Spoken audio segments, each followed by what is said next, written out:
नमस्कार मेरे प्रिय छात्रों, मेरे प्यारे साथियों और मेरे प्यारे भाइयों।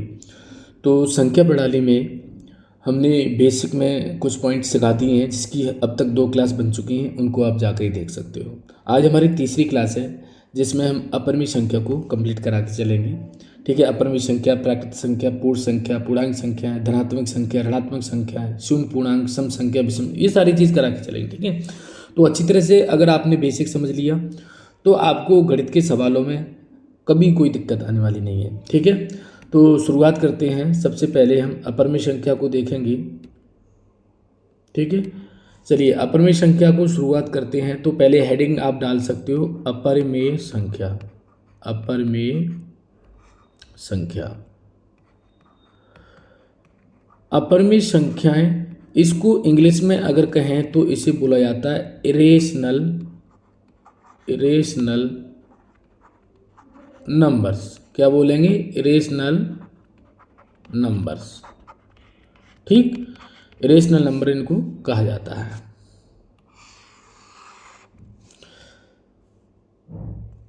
अब ये अपरिमेय संख्या क्या होती है, तो इसको डायरेक्ट मैं आपको लिखा दे रहा हूं और विद एग्जांपल के समझाऊंगा। वे संख्याएं जिनको P/Q के रूप में नहीं लिख सकते, वे संख्याएं जिनको या जिन्हें P/Q के रूप में नहीं लिखा जा सकता,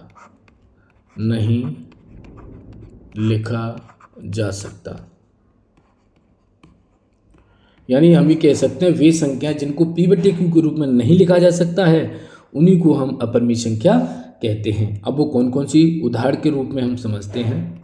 उदाहरण तो आप देखोगे दोस्तों, जैसे जो वर्गमूल के अंदर जो संख्या होती हैं, जैसे √2 है ना, वर्गमूल 3 है, वर्गमूल 5 है, 4 तो निकल जाएगा, है ना, वर्गमूल 6 है, वर्गमूल 8 है, वर्गमूल 10 है। ये संख्या वर्गमूल से बाहर नहीं निकल सकती। अब कह रहे हो आप कि सर वर्गमूल 8 कैसे हो गया, तो एग्जाम्पल से देखिए, वर्गमूल 8 को अगर आप फैक्टर करोगे तो हम ये कह सकते हैं 2 गुणा 2, 2 गुणा 2, 2 दूनी 4, 4 दूनी 8। अब इसमें से जोड़ा बनाने पर निकलता है, तो 2 तो बाहर निकल गया, जोड़े बनने पर 2 अंदर रह गए, यानी फिर भी ये वर्गमूल रह गया। तो ये संख्या क्या कहलाएंगी? अपरिमेय संख्या कहलाएंगी। यानी वे संख्याएं जो P/Q के रूप में नहीं लिख सकते। जैसे मान लो इसका एग्जाम्पल आप देखें, जैसे 1/√2 है। अब ये 1/√2 है, ये क्या एक अपरिमेय संख्या है? कैसे? क्योंकि √2 का मान क्या है? निश्चित ही नहीं है। √2 का मान क्या है? निश्चित नहीं है ना।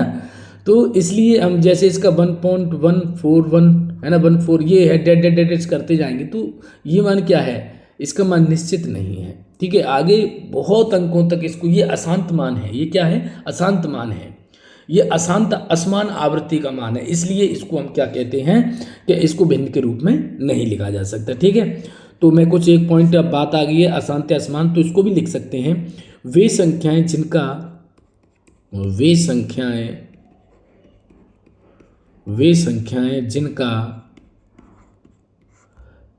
दशमलव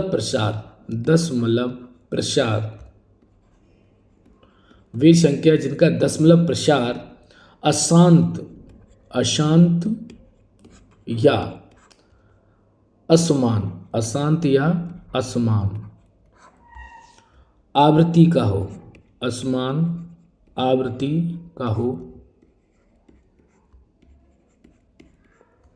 ठीक है, असमान आवृत्ति का हो। कैसे? अभी मैंने आपको बताया था, उदाहरण के रूप में हम समझते हैं। जैसे √2 का मान है। अब √2 का मान कंप्लीट क्या है? 1.4142135 है ना, 2 4 dash dash dash dash dash. मान इसका बहुत बड़ा है, आप लिख नहीं सकते, आपके कैलकुलेटर में नहीं आने वाला है। यानी इसका जो मान है वो शांत नहीं हो रहा है। इसका जो दशमलव का मान है वो ये नहीं है कि 1 2 3 अंकों बाद इसको खत्म हो जाए, नहीं, ये बढ़ता ही आगे चला जाएगा। तो इसी को बोलते हैं हम असमान या अशांत आवृत्ति का जो मान है ना। जैसे अगर हम देखें √3 का मान, अगर हम देखें तो √3 का मान आपने देखा होगा, आप कभी कैलकुलेटर मोबाइल पे आप जाके देखोगे तो ये पता चलेगा, जैसे 1.732 है ना, 320508076 डेट आगे बढ़ता ही जाएगा। तो ऐसे मान जो जिसका दशमलव जो प्रसार है अशांत हो, उसी को हम अपरिमेय संख्याएं कहते हैं। ठीक है, एक पॉइंट और देख सकते हैं कि जो पाई है, ये जो पाई है इसको हम लिखते हैं हिंदी में पाई। ठीक है, पाई क्या है? एक अपरिमेय संख्या। ये पाई क्या है? एक अपरिमेय संख्या है। इसको भी आपको विशेष करके ध्यान रखना है। पाई एक अपरिमेय संख्या, लेकिन पाई का जो मान 22/7 है वो क्या है? एक परिमेय संख्या है। इस चीज़ को आप विशेष ध्यान रखना। तो आपकी अच्छी तरह से समझ में आ गया कि अपरिमेय संख्या क्या होगी। सिंपल सी बात, इनको वर्ग भिन्नों के रूप में नहीं बदला जा सकता। दूसरी, ऐसी संख्याएं जो वर्गमूल या घनमूल से बाहर नहीं निकल सकती हैं, उन्हीं को हम क्या बोलेंगे? अपरिमेय संख्याएं कहेंगे। ठीक है, अच्छी तरह से क्लियर हो गया। चलिए तो आगे बढ़ते हैं। अगला पॉइंट दोस्तों देखेंगे, अगला पॉइंट है हमारा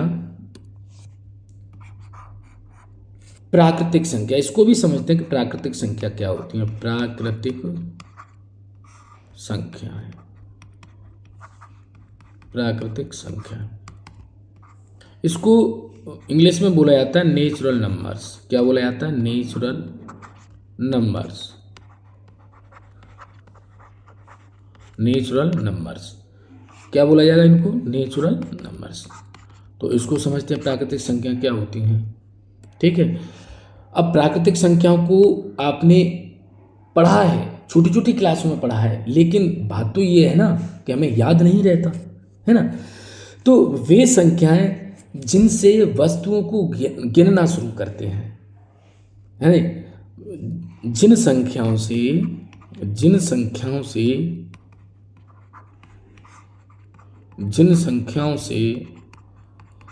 वस्तुओं को गिना जा सके, या हम ये कह सकते हैं कि एक से शुरू होने वाली सभी संख्याएं प्राकृतिक संख्या कहलाती हैं। जैसे रूट के अंदर देखें, इसको 1 है, ये नेचुरल नंबर, n का मतलब क्या हो गया? नेचुरल नंबर हो गया। 1 है, 2 है, 3 है, 4 है, 5 है, 6 है, ठीक है, 7 है, 8 है, dash dash dash dash dash dash. ठीक है, इस तरह से हम इनको दर्शा सकते हैं कि ये हमारी प्राकृतिक संख्याएं हैं। ठीक है, इसको आपको विशेष याद रखना है। अब आपसे पूछा जाए कि प्राकृतिक जो संख्या है इसको किसने परिभाषित किया? तो पाइनोस नामक गणितज्ञ थे। क्या नाम है इनका? पाइनोस नामक गणितज्ञ थे। कौन थे? पाइनोस नाम के गणितज्ञ थे। गणितज्ञ ने इनको परिभाषित किया। इनको क्या किया? परिभाषित किया। इसको आपको याद रखना है, परिभाषित किया। ठीक, पाइनस नामक जो गणितज्ञ हैं उन्होंने इसको क्या किया है? परिभाषित किया है। अब एक चीज और आपको याद रखनी है, अगर किन्हीं दो प्राकृतिक संख्याओं का अगर आप योग कर रहे हो या अंतर कर रहे हो, तो आपको याद रखना है हमेशा प्राकृतिक संख्या ही प्राप्त होता है ना। समझ में आ रहा है? किन्हीं दो प्राकृतिक संख्याओं का योग, जैसे एक प्राकृतिक संख्या है, इंग्लिश में लिख देता हूँ, उसको समझ लेना। जैसे एक नेचुरल नंबर है और एक नेचुरल नंबर है, अगर हम इनका योग कर रहे हैं, नेचुरल नंबर का मतलब योग कर रहे हैं, तो आपको याद रखना है नेचुरल नंबर का योग करने पर ही नेचुरल नंबर ही प्राप्त होगा। उदाहरण के तौर पर हम दोस्तों देखें, जैसे 3 को आपने 5 में जोड़ दिया तो कितना हो गया? 7। जैसे 7 को आपने 12 में जोड़ दिया तो कितना हो गया? 19। जैसे 8 को आपने 17 में जोड़ दिया तो कितना हो गया? 25। तो ये जो सभी जो अंक मिल रहे हैं वो हमें क्या मिल रहे हैं? प्राकृतिक संख्या ही मिल रहे हैं। इस चीज़ को आपको क्या रखना है? विशेष ध्यान रखना है। अब मैंने आपको बताया था कि अंतर मैं यहीं लिख देता हूँ। जैसे नेचुरल नंबर का नेचुरल नंबर से प्राप्त करने पर नेचुरल नंबर प्राप्त होगा, लेकिन हमेशा प्राप्त नहीं होगा, हमेशा प्राप्त नहीं होगा। अब ये क्या कह रहे हो सर, नेचुरल प्राप्त होगा लेकिन हमेशा कुछ कंडीशन में नेचुरल नंबर का अंतर नेचुरल नंबर से हमेशा प्राप्त नहीं होगा, कुछ कंडीशन में तो हो जाएगा। हमेशा प्राप्त क्यों नहीं होगा इसको आप देख लेते हैं। जैसे मान लो आपने 3 में से 2 घटा दिए तो 1 आ गया, तो ये तो नेचुरल नंबर प्राप्त हो रहा है। लेकिन अगर मैं कहूँ 1 में से 1 घटा दिए तो ये क्या हो गया, 0 आ गया। और 0 क्या है, एक नेचुरल नंबर नहीं है, ये क्या है, एक होल नंबर है, यानी पूर्ण संख्या है। ठीक है, जैसे आपने 2 में से 2 घटा दिए तो ये तो हमेशा तो नेचुरल नंबर प्राप्त नहीं होगा अंतर करने पर, लेकिन कुछ कंडीशन में, जैसे हमने यहाँ पर 8 ले लिया, 8 में से 3 घटा दिए तो कितना, 5, तो कुछ कंडीशन में नेचुरल नंबर प्राप्त हो सकता है। तो इस चीज़ को आपको अच्छी तरह से समझ लेना है। चलिए इसी पॉइंट को थोड़ा सा आगे बढ़ाते हैं। देखिए अगला जो पॉइंट है दोस्तों, इसी में अगर आपसे बात करें कि 2 अगर नेचुरल नंबर हैं, 2 प्राकृतिक संख्या हैं, तो उनका गुणनफल भी हमेशा प्राकृतिक संख्या प्राप्त होगा। जैसे ठीक, गुणनफल भी हमेशा एक प्राकृतिक संख्या प्राप्त होगा, लेकिन कुछ कंडीशन में हमेशा प्राप्त होगा, कुछ ये मन सोचना कुछ कंडीशन में नहीं प्राप्त होगा, तो ऐसा कुछ नहीं है। इसमें आपको याद रखना है कि हमेशा ही प्राप्त होगा। जैसे आप देख लें, उदाहरण देखें, जैसे हमने 5 ले लिया, 5 में 3 का गुणा कर दिया तो कितना आ गया, 15 आ गया, है ना। जैसे और देखा हमने 7 का 8 में गुणा कर दिया तो 56 आ गया, 7 8 56। तो ये इस पॉइंट को आपने अच्छी तरह से समझ लेना है कि नेचुरल नंबर का नेचुरल नंबर में गुणा करने पर हमेशा नेचुरल नंबर ही प्राप्त होता है। अगला पॉइंट अगर हम समझें तो किसी प्राकृतिक संख्या की घात एक प्राकृतिक संख्या हो तो वो हमेशा भी एक प्राकृतिक संख्या होती है। जैसे कोई प्राकृतिक संख्या, इसकी प्राकृतिक संख्या ही अगर पावर होगी तो हमेशा ही वो नेचुरल नंबर प्राप्त होगा। इसको भी आपको याद रखना है। ठीक है, उदाहरण देखें। देखिए मैं सारे पॉइंटों को क्लियर करा के चल रहा हूँ। जैसे हमने ले लिया 3 की पावर 2, तो ये भी हमारा नेचुरल नंबर ही है, कितना हो गया, 9 आ गया, है ना। जैसे हमने ले लिया 2 की पावर 4, तो कितना आ गया, 16, है ना। तो ये हमेशा क्या प्राप्त हो रहा है, नेचुरल नंबर ही प्राप्त हो रहे हैं। ठीक है, समझ में आ गया। अब मैंने अंत का आपको समझा दिया कि कुछ कंडीशन हमेशा प्राप्त नहीं होगा, है ना। 2 प्राकृतिक संख्याओं का अंतर हमेशा प्राकृतिक संख्या प्राप्त नहीं होगा, कुछ कंडीशन में हो सकता लेकिन हमेशा नहीं हो सकता। ठीक है, अब हम ये कहेंगे, अगला एक और पॉइंट देख लेते हैं। किसी भी नेचुरल नंबर का डिवाइड नेचुरल नंबर से करें, क्या हमेशा एक नेचुरल नंबर प्राप्त होगा? तो आप कह सकते हो नहीं, हमेशा प्राकृतिक संख्या प्राप्त नहीं होगा, है ना। हमेशा प्राकृतिक संख्या प्राप्त नहीं होगा। अब कैसे आप कहोगे, तो इस चीज़ को आप समझ लेना। जैसे तो फिर क्या हो जाएगा, फिर वो परमेय संख्या में कन्वर्ट हो जाएगा। जैसे 8 में 5 का डिवाइड कर दिया तो ये 5/8 हो गया, है ना। लेकिन परमेय संख्या भी हो सकता है, तो कभी कभी ऐसा अशांत मान भी आ सकता है। जैसे 1 में आप 3 का डिवाइड कर रहे हो तो यहाँ पर क्या करेगा, 3 3 9, 3 3 9, डेढ़, इसी तरह से दशमलव, अशांत दशमलव में चलेगा। तो क्या नेचुरल नंबर प्राप्त हो रहा है? नहीं प्राप्त हो रहा। ठीक है, तो कह सकते हैं किसी नेचुरल नंबर यानी किसी प्राकृतिक संख्या का भाग प्राकृतिक संख्या में दें तो हमेशा प्राकृतिक संख्या प्राप्त नहीं होगा। ठीक है, कुछ कंडीशन हो सकता है, जैसे 3 में हमने 1 का डिवाइड कर दिया तो 3 आ गया। जैसे 6 में हमने 2 का डिवाइड कर दिया तो 3 आ गया। तो कुछ कंडीशन में तो आ सकता है लेकिन हमेशा नहीं आ सकता। तो इतनी सी बात आपकी समझ में आ गई होगी। क्लियर? यहाँ तक किसी को कोई दिक्कत हो तो आप मुझे बता सकते हो कि सर हमें यहाँ तक प्रॉब्लम है। समझ में आ गया होगा अच्छी तरह से। चलिए तो अब देखते हैं दोस्तों पूर्ण संख्या। पूर्ण संख्याएं, पूर्ण संख्या इसको बोला जाता है दोस्तों होल नंबर्स। होल नंबर्स, इनको होल नंबर्स कहेंगे। ठीक है, चलिए अब इसको अच्छी तरह से समझ लेते हैं। होल नंबर्स क्या होते हैं? वे संख्याएं जो प्राकृतिक संख्याओं के आगे शून्य से शुरू होती हैं। कहाँ से? प्राकृतिक संख्याओं के आगे शून्य से शुरू होती हैं। ठीक है, जो संख्याएं शून्य से शुरू हों, सिंपल सी बात लिख लो, जो संख्याएं शून्य से शुरू हों उन्हीं को हम क्या कहेंगे? पूर्ण संख्याएं या होल नंबर्स कहेंगे।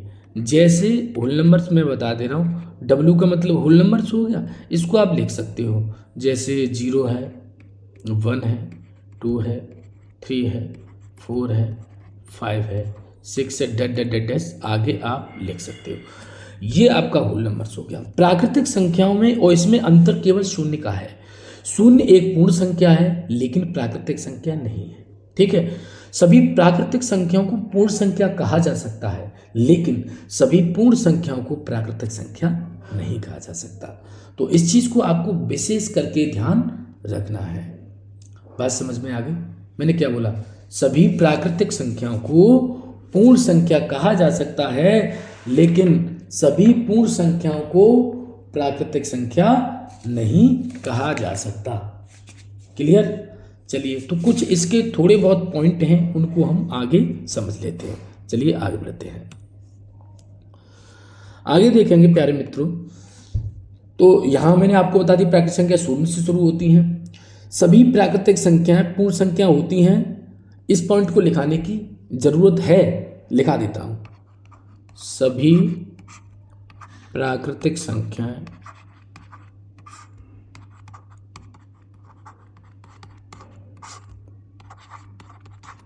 पूर्ण संख्याएं होती हैं, पूर्ण संख्याएं होती हैं। सभी प्राकृतिक संख्याएं पूर्ण संख्या होती हैं लेकिन सभी पूर्ण संख्याएं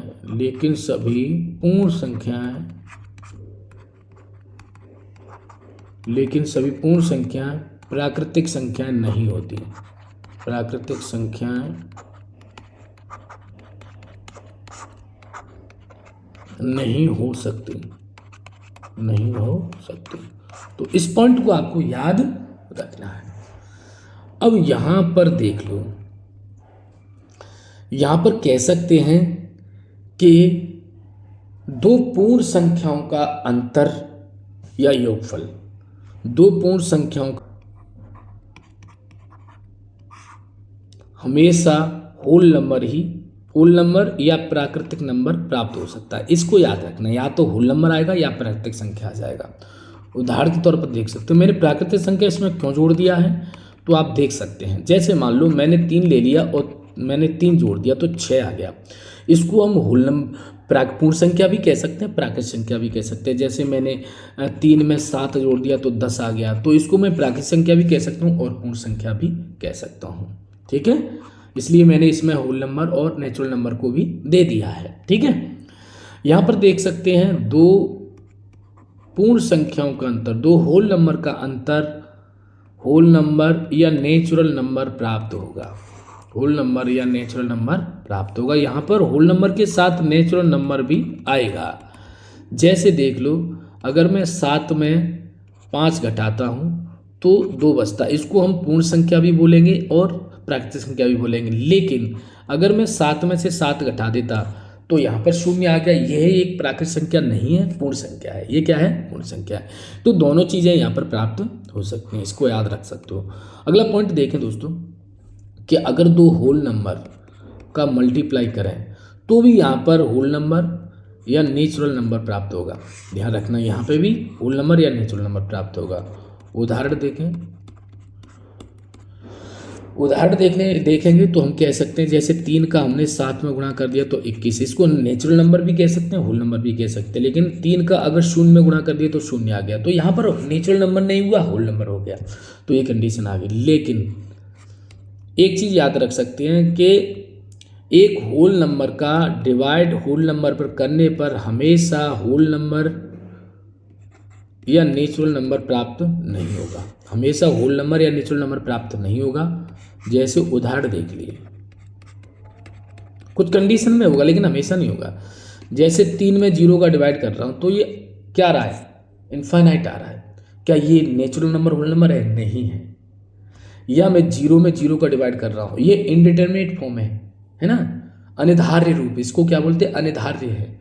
तो हम कह सकते हैं कि हमेशा होल नंबर प्राप्त नहीं होगा। इस चीज़ को आपको याद रखना है।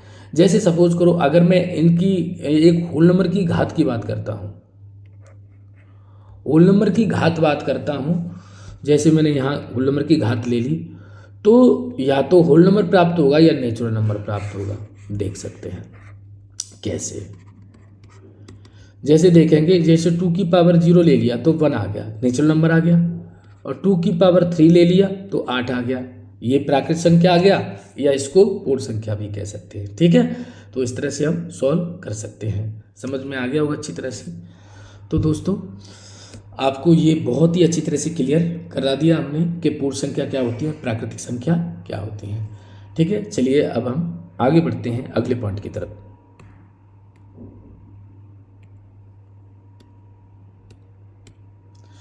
अगला पॉइंट है दोस्तों हमारा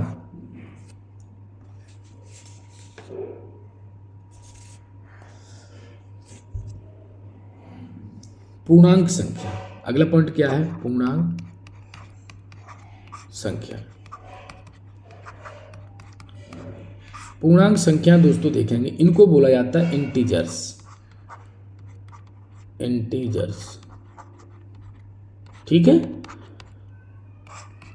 अब ये पूर्णांक संख्या क्या होती हैं, इनको हम अच्छी तरह से क्लियर कर लेते हैं। चलिए हम कहेंगे प्यारे दोस्तों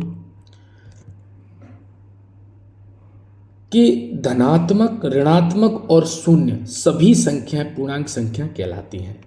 धनात्मक, ऋणात्मक और शून्य सहित सभी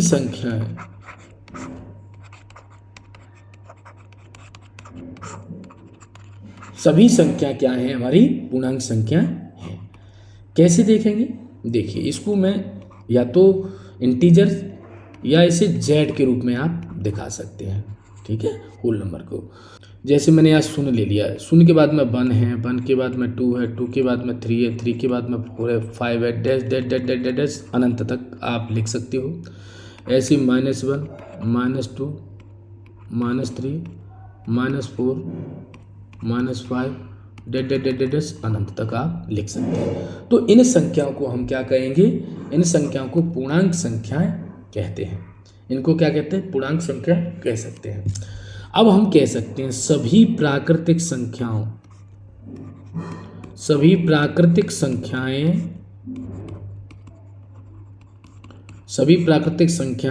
पूर्णांक संख्या होती हैं। पूर्णांक संख्याएं सभी प्राकृतिक संख्याएं पूर्णांक संख्याएं होती हैं। अगला पॉइंट देखें, आप देख सकते हो कि यहाँ 1 2 3 4 से स्टार्ट हुई है ना, तो ये सब संख्या क्या है? प्राकृतिक संख्या है। दूसरा पॉइंट कह सकते हैं हम सभी पूर्ण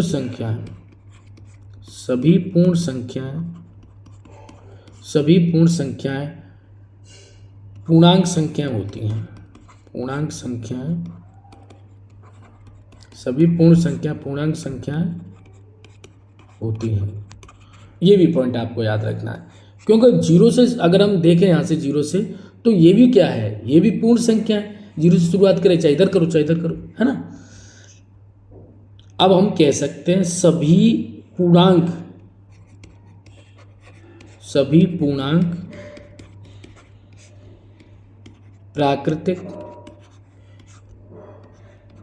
प्राकृतिक संख्या नहीं हो सकते।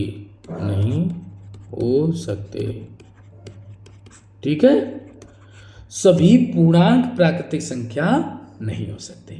इस बात को आपको विशेष करके ध्यान रखना है। बात समझ में आ रही है? तो ये कुछ पॉइंट हैं, आपसे पेपर में विकल्प के रूप में दे दिए जाते हैं, फिर आपकी समझ में नहीं आता कि क्या करें सर क्या नहीं करें, है ना। तो इस चीज़ को आपको विशेष करके ध्यान रखना है कि हमें किस तरह से एक एक पॉइंट को क्लियर करके चलना है। ठीक, अब मैंने आपको बताया कि यहाँ पर धनात्मक, ऋणात्मक, शून्य। तो सबसे पहले हम धनात्मक को समझ लेते हैं। सबसे पहले किसको देख लेते हैं? धनात्मक। देखिए पहले स्टेप से बता देता हूँ कि ये जो पूर्णांक है इसको आगे बढ़ा के चलेंगे। ये जो पूर्णांक है इसको 3 भागों में डिवाइड हमने कर दिया है। कितने भागों में डिवाइड कर दिया? 3 भागों में। एक हो गया आपका धनात्मक पूर्णांक, धनात्मक पूर्णांक, एक हो गया शून्य, और एक हो गया ऋणात्मक पूर्णांक, ऋणात्मक पूर्णांक। ठीक है, तो धनात्मक पूर्णांक, शून्य और ऋणात्मक पूर्णांक। अब ये धनात्मक पूर्णांक में क्या है? जैसे 1 है, 2 है, 3 है, 4 है, डेडेडेडेस अनंत तक, या ये कह सकते हैं जैसे +1 +2 डेडेडेस अनंत तक, है ना। शून्य आप जानते हो, और ऋणात्मक पूर्णांक में -1 -2 -3 डेडेडेस अनंत तक। ये होते हैं हमारे धनात्मक, ऋणात्मक और शून्य पूर्णांक। यहाँ तक समझ में आ गया होगा बिल्कुल। चलिए क्लास को आगे बढ़ाते हैं। आगे दोस्तों देखेंगे धनात्मक, ऋणात्मक को। पहले हम धनात्मक को क्लियर कर लेते हैं, ठीक है। तो पहले हेडिंग डाल लेते हैं धनात्मक, धनात्मक पूर्णांक। ठीक है, इनको पॉजिटिव इंटीजर बोलते हैं। क्या बोलते हैं? पॉजिटिव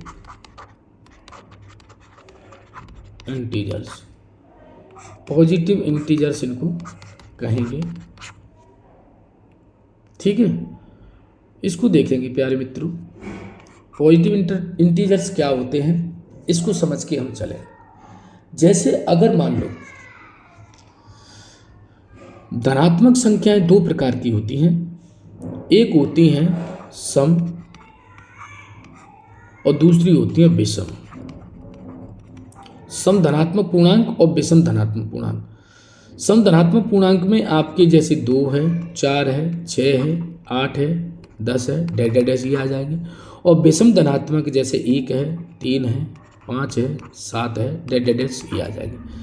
इनको अगर कंप्लीट धनात्मक को दोस्तों दिखाया जाए तो इसको यहाँ आई पॉजिटिव इंटीजर्स पॉजिटिव दिखाएंगे, और इसको कह सकते हैं जैसे +1 +2 +3 डेडेडेस इनफाइनाइट। इस तरह से इनको दिखा सकते हैं।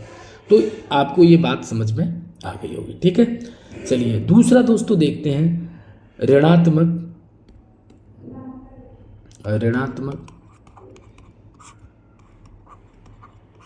पूर्णांक। ऋणात्मक पूर्णांक इसको बोलते हैं negative integers, negative integers, negative integers. चलिए इनको नेगेटिव इंटीजर्स बोला जाता है। चलिए अब इसको देखेंगे। ये भी 2 प्रकार के होते हैं। एक होते हैं सम और दूसरे होते हैं विषम। ठीक, सम की बात करें तो जैसे -2 -4 -6 -8 -10 डेडेडेस इनफाइनाइट तक। और ये -1 -3 -5 -7 डेडेडेस अनंत तक। इनको अगर कंप्लीट अगर दिखाया जाए तो आई नेगेटिव, ठीक है, मझले ब्रैकेट में दिखाएंगे -1 -2 -3 -4 डेडेडेस इनफाइनाइट। ठीक, अनंत तक दिखा देंगे। तो हम इसको दर्शाते हैं समुच्चय में, और इसको भी समुच्चय में आई नेगेटिव से, इसको समुच्चय में आई पॉजिटिव से दिखा सकते हैं। ठीक है, यहाँ तक किसी को कोई प्रॉब्लम हो तो बताइए। अब अगला दोस्तों देख लेते हैं। अगला है शून्य पूर्णांक, शून्य, 0 इंटीजर्स, 0 इंटीजर्स। ठीक है, 0 इंटीजर्स को देखते हैं दोस्तों। तो इसको आप समझ सकते हैं कि जो शून्य है इसे ही हम क्या कह सकते हैं? शून्य पूर्णांक कह सकते हैं। इसको कैसे दिखाओगे आप? जेड में दिखाएंगे, ब्रैकेट के अंदर, मझला ब्रैकेट के अंदर, इस तरह से। ठीक है, और आप ध्यान रखना, शून्य एक पूर्ण या पूर्णांक संख्या है। शून्य एक पूर्ण या पूर्णांक संख्या है। पूर्णांक संख्या है। शून्य एक पूर्ण या पूर्णांक संख्या है, ये आपको विशेष करके ध्यान रखना है। अब बताइए आपकी समझ में आज की क्लास आपको कैसी लगी, कमेंट बॉक्स में लिख करके ज़रूर भेजें। और ऐसी ही वीडियो देखने के लिए हमारे चैनल को सब्सक्राइब करें और बेल आइकन को प्रेस कर लें, जिससे आने वाली वीडियो की नोटिफिकेशन आपको जल्दी से मिल जाए। तो दोस्तों आज के लिए इतना ही। नमस्कार।